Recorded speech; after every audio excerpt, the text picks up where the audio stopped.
नमस्कार, आप देख रहे हैं जनवार्ता न्यूज और इस वक्त हम हैं चेचर संग्रहालय में। और चेचर संग्रहालय में इसलिए चेचर संग्रहालय के संस्थापक स्वर्गीय राम पुकार सिंह का आज 105वीं पुण्यतिथि मनाया जा रहा है।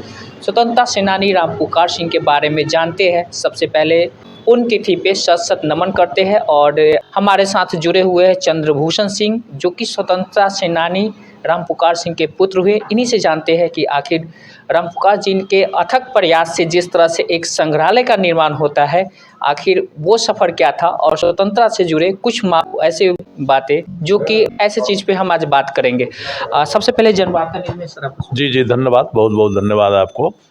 आज पुण्यतिथि मनाया जा रहा है, क्या कुछ मैसेज रहेगा?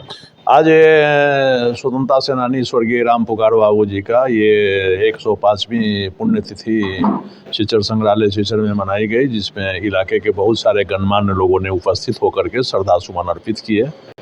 क्या कहेंगे, ऐसे स्वतंत्रता सेनानी तो बहुत सारे ही हैं जो देश की आज़ादी के लिए अपनी महत्वपूर्ण भूमिका निभाई। उन महत्वपूर्ण भूमिका में राम पुकार जी के बारे में कुछ व्याख्यान करें तो?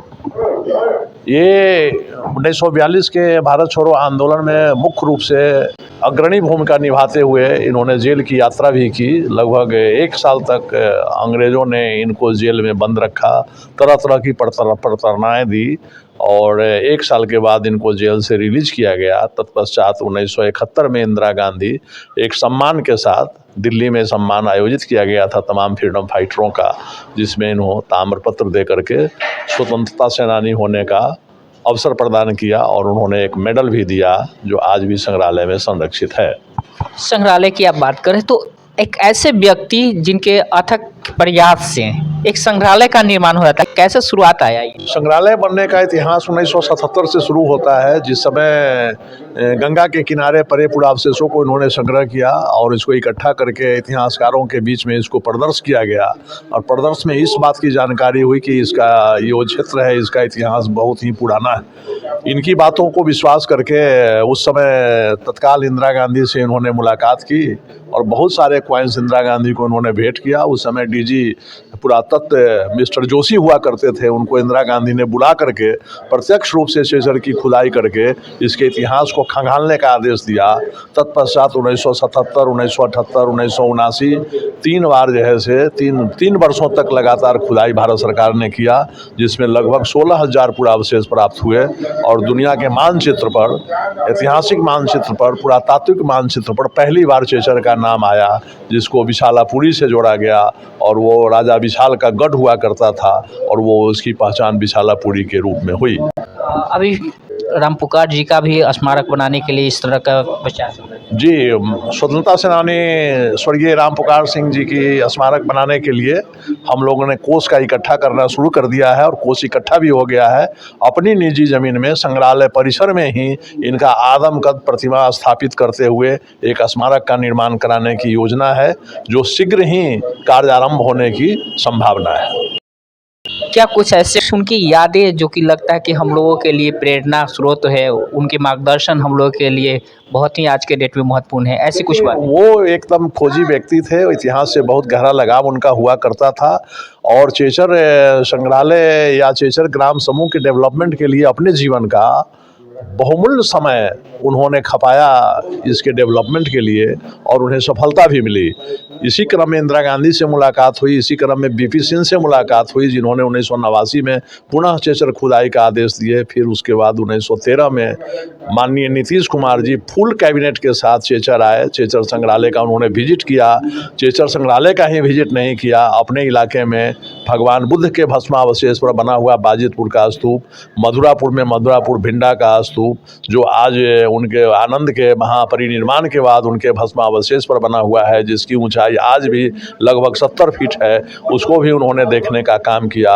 और चेचर संग्रहालय चेचर परिसर में ही फुल कैबिनेट लगा करके माननीय नीतीश कुमार ने चेचर संग्रहालय को टेक ओवर किया और उस दिन से सरकारी व्यवस्था में यह संग्रहालय चला गया। इस तरह यह माना जाएगा कि उनके अथक प्रयास, उनके अथक मेहनत और अपने जीवन का बहुमूल्य समय देने के पश्चात इस संग्रहालय का निर्माण किया गया। और संग्रहालय के निर्माण में उन्होंने अपना निजी ज़मीन 2 कट्ठा 6 धूर दे करके, जो आज करोड़ों की संपत्ति है, हाजीपुर टू महनार NH के बगल में यह ज़मीन दी गई और उसमें संग्रहालय का निर्माण स्वर्गीय रामविलास पासवान जी उस समय हमारे मंत्री हुआ करते थे, हमारे सांसद हुआ करते थे। पहली बार उन्होंने 5 लाख रुपया दे करके नीचे का भवन बनवाया। तत्पश्चात 1914 में हमारे तत्कालीन राम सुंदर दास, एक्स मुख्यमंत्री, जो उस समय रामविलास जी को हरा करके यहाँ से एमपी हुआ करते थे, उन्होंने 20 लाख रुपया दे करके ऊपर के भवन का निर्माण कराया। इस तरह ये सारे प्रयास का जनक स्वर्गीय स्वतंत्रता सेनानी राम पुकार बाबू रहे और उनके प्रेरणा स्रोत से यह संग्रहालय आज सरकारी हो गया है। और संग्रहालय में काफ़ी पर्यटक यहाँ आते रहते हैं और यहाँ लगभग हजारों पुरावशेष संग्रहित है। जगह के अभाव में उसका प्रदर्शन नहीं हो रहा है।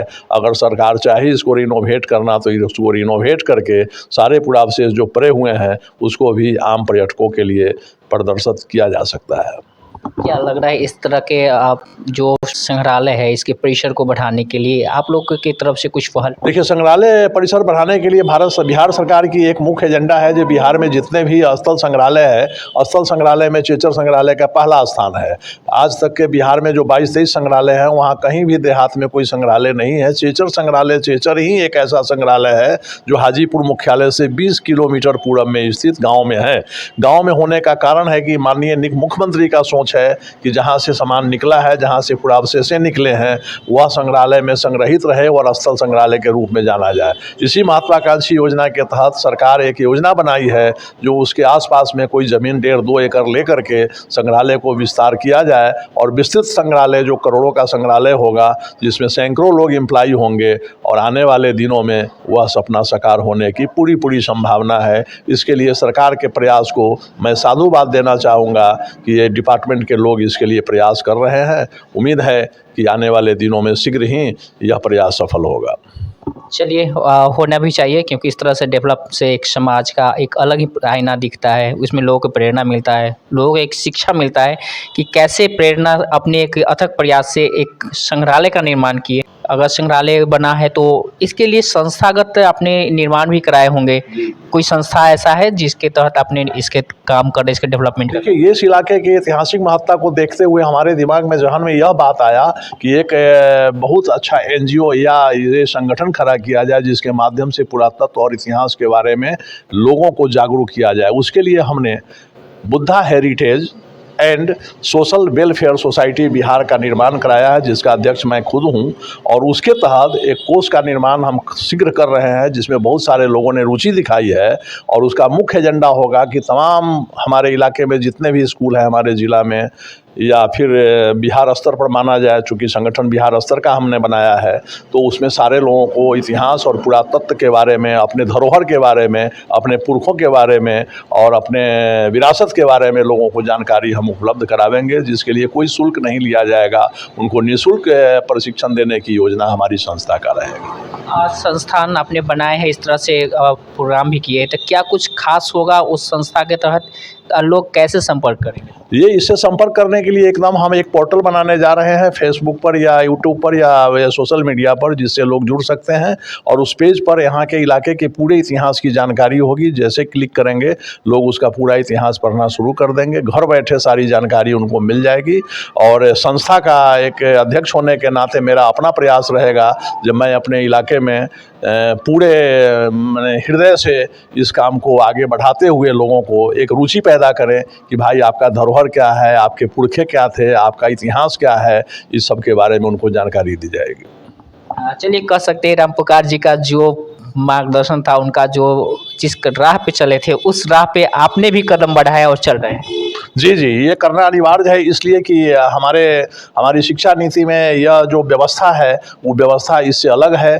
चूँकि पढ़ाई जो होती है 1 to 10 तक के, वो इतिहास का कोई सब्जेक्ट नहीं रहता है। और सौभाग्य की बात है, मैं आप इस चैनल के माध्यम से जानकारी देना चाहता हूँ कि आज बीपीएससी में भी चेचर के बारे में, चेचर इतिहास, चेचर ग्राम समूह के इतिहास के बारे में लगभग 10 नंबर का क्वेश्चन पूछा जाता है कि चेचर क्या है, चेचर का इतिहास क्या है।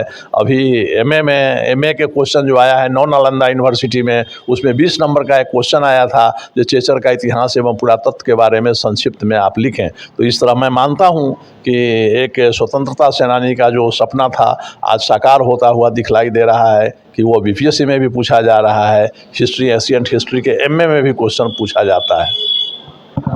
कोई मैसेज जो युवाओं को देना चाहेंगे, जो खास करके रामपुकार जी से जुड़े हुए लोग हैं उनको देना चाहेंगे, या तमाम पुरातत्व विभाग जुड़े हुए लोग हैं उनको देना चाहते हैं? मेरा आग्रह होगा सरकार के पुरातत्व निदेशालय से या फिर कला एवं संस्कृति विभाग से कि ये चेचर का इतिहास एवं धरोहर जो अभी प्रकट हुआ है, जो प्रकाश में आया है, जिसके लिए सरकार ने बहुत कुछ किया है, बहुत कुछ करने की योजना बनाई है, उस योजना को अगर साकार बना दिया जाए तो निश्चित रूप से इस क्षेत्र का डेवलपमेंट होगा और विकास होगा। और ये इनका प्रयास जो सफल रहा, ये सब स्वर्गीय रामपुकार सिंह जो स्वतंत्रता सेनानी भी रहे हैं उनका ही योगदान रहा है, जिस पर आज सरकार सोचने के लिए मजबूर है कि हमें वहाँ भी कुछ करने की आवश्यकता है।